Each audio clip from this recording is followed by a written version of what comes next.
क्या आप जानते हैं इतिहास के उस आदमी के बारे में जिसके खजानों की चाबियां उठाने के लिए 40 कद्दावर पहलवान कम पड़ जाते थे।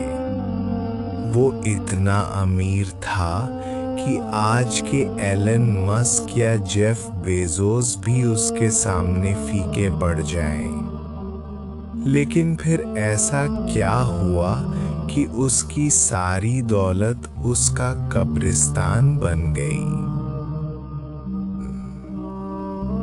कारून हजरत मूसा अलैहिस्सलाम की कौम बनी इस्राइल से था। शुरुआत में वो बहुत नेक और इबादत गुजार था। उसे अल-मुनव्वर कहा जाता था क्योंकि उसकी आवाज बहुत खूबसूरत थी। लेकिन फिर शैतान ने उसे अपनी चालों में फंसाया और उसे दुनिया की लालच दिखाई। The secret of wealth, alchemy और बिजनेस। सवाल ये है कि इतनी दौलत आई कहाँ से? कुछ कहते हैं वो व्यापार में माहिर था, तो कुछ का मानना है कि उसे पत्थरों को सोना बनाने का हुनर आता था। देखते ही देखते वो इतना अमीर हो गया कि उसने सोने के कपड़े और सोने के महल बनवा लिए। The display of pride, the procession. एक भव्य जुलूस। कारून सोने के रथ पर सवार है। उसके पीछे दर्जनों लोग भारी भरकम चाबियां उठाए चल रहे हैं। कारून को अपनी दौलत दिखाने का जुनून था। जब वो निकलता तो एक बड़ा काफिला साथ होता।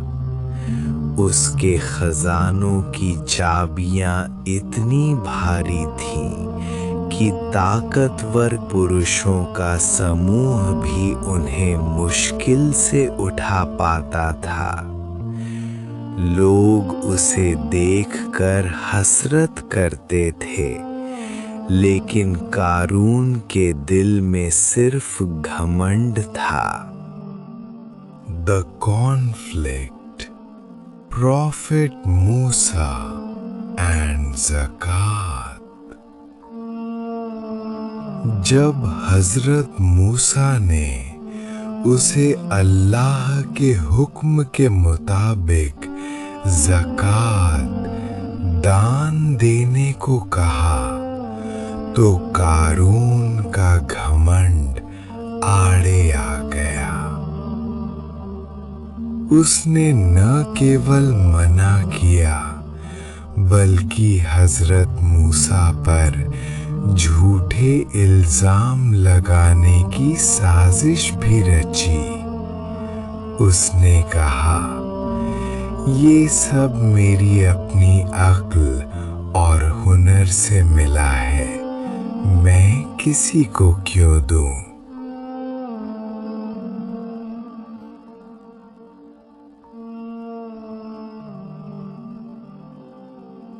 अल्लाह का सब्र खत्म हुआ।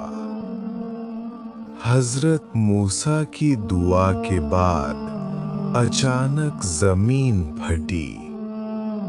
कारून, उसका आलीशान महल, उसके वफादार और उसका सारा खजाना, सब कुछ पल भर में जमीन निगल गई।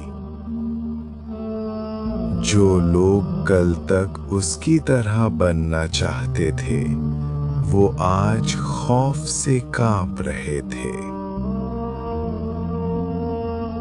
कारून की कहानी हमें सिखाती है कि दौलत अगर इंसान को खुदा बना दे तो वही दौलत उसकी तबाही का सामान बन जाती है।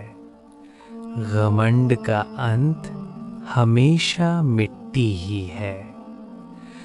अगर आपको ये कहानी पसंद आई तो सब्सक्राइब करें और कमेंट में बताएं, क्या इंसान की कामयाबी उसकी अपनी मेहनत है या खुदा की दीन।